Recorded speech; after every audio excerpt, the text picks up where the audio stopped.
Salve, salve, meus queridos, bem-vindo ao meu canal. Eu sou Gel Prado e senta que lá vem história. Mas antes de começarmos, se inscreva no canal, deixa aquele like esperto e compartilha esse vídeo. Eu conto com você pra gente crescer esse canal. Eu tenho certeza que vamos conseguir ajudar muitas pessoas que querem estudar, que querem aprender, que querem se divertir. Esse é o intuito do canal e eu conto mesmo com vocês. Certo, estamos falando de história. Ouviram do Ipiranga as margens plácidas, de um povo heróico, o brado retumbante, e o sol da liberdade em raios súditos brilhou no céu da pátria nesse instante. Conhece esse hino? Tenho certeza que você conhece esse hino. Esse hino, ele simboliza o patriotismo de uma nação que estava se tornando livre após anos de domínio.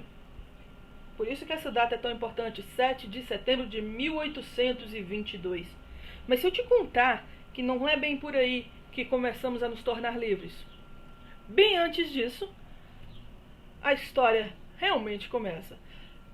Antes de 1822, muito antes de 1822, o Brasil era colônia de Portugal. E foi esse carinha aqui, esse sujeito aqui, que ao sair de Portugal, expulso por Napoleão, nada mais nada menos que Napoleão Bonaparte, veio morar aqui no Brasil, tornando o Rio de Janeiro a capital do reino, tornando o Brasil um reino em pé de igualdade com Portugal. A partir desse momento, o Brasil deixou de ser colônia para se tornar um reino. E começou a crescer economicamente, começou a crescer culturalmente. Por quê? Porque esse sujeito aqui, eu ainda não te falei o nome dele, pois eu vou te contar. Chama-se Dom João VI, rei de Portugal, que foi rei aqui do nosso país. Ele é pai de uma figura que você vai adorar conhecer mais tarde. Talvez em um outro vídeo eu conte a história do filho dele completinha. Mas aqui a gente vai falar dessa data de hoje. Ele veio de Portugal expulso por Napoleão Bonaparte, que invadiu Portugal com suas tropas. Quando ele chegou aqui, ele estabeleceu seu reino, abriu os portos para as nações amigas, começou a criar universidades, bibliotecas, teatros, transformou o nosso país, de modo geral, num verdadeiro reino.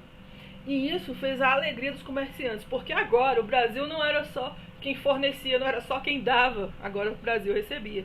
O Brasil começou a lucrar muito nessa época. Os comerciantes conseguiam vender seus produtos e fazer com que o reino se tornasse grande. Né? Mas nem tudo que é bom dura pouco. Aliás, nem tudo que é bom dura muito, mas dura pouco. É que eu fui falar um provérbio esquisito desse, meu Deus do céu. Enfim, nem tudo que é bom dura muito. Não. Nem tudo que é pouco dura bom. Nem tudo que é muito dura pouco. Recebe um golpe duro lá de Portugal. Por quê? Porque eles pediram para que Dom João VI voltasse para Portugal. Mas como é que Dom João VI vai voltar para Portugal com Napoleão Bonaparte lá? Eis a questão. Ocorreu uma revolta no Porto que expulsou Napoleão Bonaparte. E quando isso aconteceu, houve um movimento constituinte que chamou Dom João de novo e falou o seguinte para ele: Dom João, se você não voltar, iremos colocar outro rei no seu lugar. E Dom João não é besta, não ia perder a coroa. Dom João vai para Portugal. Quando Dom João chega em Portugal, ele se torna rei de novo em Portugal, mas ele tem que prestar juramento à Constituição de Portugal. Em 1821, ele presta juramento à Constituição de Portugal, se tornando um fantoche. Se você não sabe do que eu estou te falando, preste atenção que uma das monarquias que a gente mais conhece hoje é a Inglaterra. A rainha da Inglaterra é, na verdade... As motos adoram. A rainha da Inglaterra é, na verdade, um fantoche da Câmara Constituinte, da Câmara dos Deputados, dos Senadores, eu não lembro, dos ministros. Eu não lembro aqui a palavra agora pra pecar, Gil, pra pecar. Mas é como um fantoche, tá? Eles adoram a realeza inglesa, mas cá pra nós, eles realmente não governam, não. Quem governa é o primeiro-ministro e sua trupe. Foi o que aconteceu com Dom João VI. Só que os portugueses iam se contentar somente com o gordo de Dom João VI, gente? É claro que não. Então, eles pediram que Dom João VI chamasse seu filhinho. Eita, esse filhinho aí que é famoso na história. Quando Dom João VI voltou para Portugal, deixou aqui seu filho como príncipe e regente, Dom Pedro. Dom Pedro adorava o Brasil, né? Cresceu aqui e ele ficou aqui no Brasil. Só que aí, como as cortes portuguesas queriam que tudo voltasse ao que era antes, voltasse a explorar a nossa madeira, a nossa prata, o nosso ouro que eles roubavam e os nativos, eles solicitaram o retorno de Dom Pedro, porque quando Dom Pedro estava aqui fez de tudo para que o Brasil não continuasse colônia, mas continuasse como reino. Você acha que o povo da corte portuguesa aceitou? Óbvio que não. O povo da corte portuguesa imediatamente mandou seus soldados para cá. Mandou seu general Avilés para vir para as nossas terras, para justamente voltar com Dom Pedro para o reino português e continuar transformando a nossa terrinha em colônia de Portugal. Só que como os comerciantes já tinham se aproveitado bastante disso de vender, de comercializar, ganhado bastante, e quem todo mundo sabe, né, que quem come melaço sem nunca ter comido, quando come, se lambuza e não larga mais. Não queria de jeito nenhum largar o osso. Então já havia muitas manifestações, incluindo revoltas, para que houvesse uma certa libertação, para que Portugal não mandasse mais no Brasil. E foram eles que fizeram pressão para o Dom Pedro ficar aqui no Brasil. Alguns livros narram esse dia como o dia do fico. Eu tenho certeza que vocês já viram nos livros essa frase: se é para o bem de todos e felicidade geral da nação, diga ao povo que fico. Muitos historiadores discordam que essa frase realmente existiu. Ninguém filmou, ninguém mandou por WhatsApp. E sinceramente eu também não acredito, né? Diga ao povo que fico. Mas ficou bonito, ficou romantizado. Pois bem, ele ficou e ele governou ainda como príncipe regente, mas não era o suficiente, porque realmente Portugal queria seus domínios de volta. Mesmo tendo expulsado Avilés e os soldados, conseguindo apoio das tropas de São Paulo, mesmo assim, Portugal ainda queria o príncipe em suas terras. O que o príncipe fez? O príncipe começou a viajar pedindo apoio, e havia muita gente querendo apoiá-lo. Tem uma figurinha que vocês vão saber.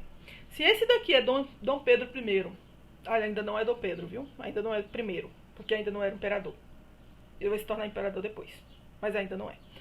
Se Dom Pedro saiu viajando para conseguir apoio, ele não estava sozinho nessa empreitada. Enquanto ele estava viajando, no reino brasileiro, ficou sua esposa Leopoldina e José Bonifácio, outra figurinha ilustre na história do nosso país. José Bonifácio estava louco para libertar o país. Louco.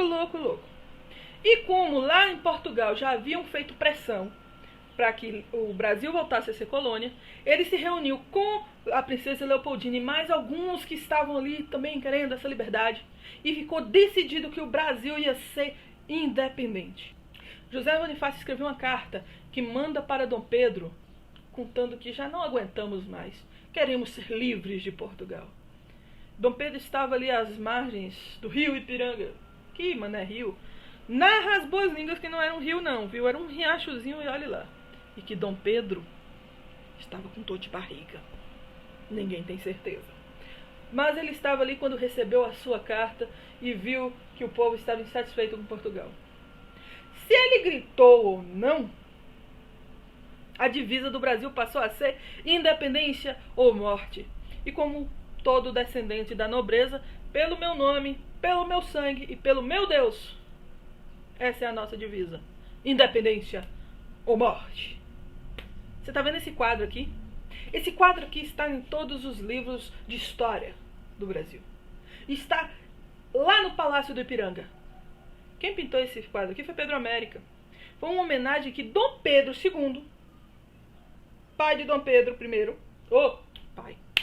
Cara, Gil, às vezes você fala umas coisas, Gil. Filho de Dom Pedro I, queria puxar esse lado heróico do pai, esse romantismo do pai, e mandou pintar esse quadro. Mas ele é uma mentira que só. Naquela época não existia dragões da independência. Esses dragões que estão lá em Brasília passaram a existir muitos anos depois. Sabe quando? Na época da ditadura, porque eles queriam trazer um patriotismo. E surgiu até um filme esse aqui. Para poder convencer a todos que foi uma maravilha o dia da independência. Que foi incrível, que foi heróico, que foi Dom Pedro em seu cavalo branco. Nem cavalo tinha.